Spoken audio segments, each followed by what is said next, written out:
When we talk about personal productivity or even time management, we talk a lot about building priorities and thinking about what we want to spend time on, what we want to do.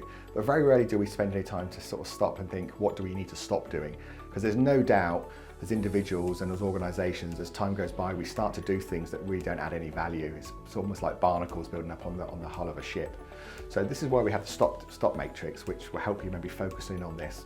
And the way the stop matrix works is, first and foremost, it has a box that says stop. So, maybe once every 3, 6 months, 12 months at the most, you could sit down with all the things that you do and that are involved in your role and just say to yourself, as I go through this list, if I stop doing this thing, what difference would it make? And you'll be quite surprised that there will be things on there you go, actually, it would make very little difference when I think about it in the context of what I'm supposed to achieve and what my goals are and the value that I deliver.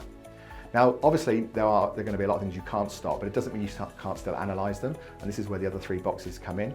So particularly if you're a leader, there are probably things on there that you could delegate, and I often say to leaders, if I took individual tasks that you do on a day-to-day basis, anything that you can do that I could pay somebody less than you to do is wasteful. So really start to think about, in all honesty, what's on here that's really below my pay grade that I should be delegating out to other people, or finding people that I can delegate that to.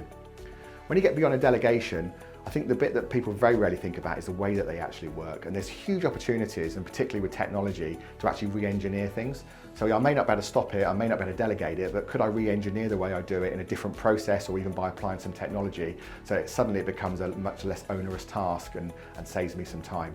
And then the final bit is outsource. There are things, that if it's not core for you or core for your business, maybe you should be getting somebody outside your organisation to do, because they're more specialist in it, they can do it cheaper than you, faster than you, and again, it frees you up time to do the things that you should be doing.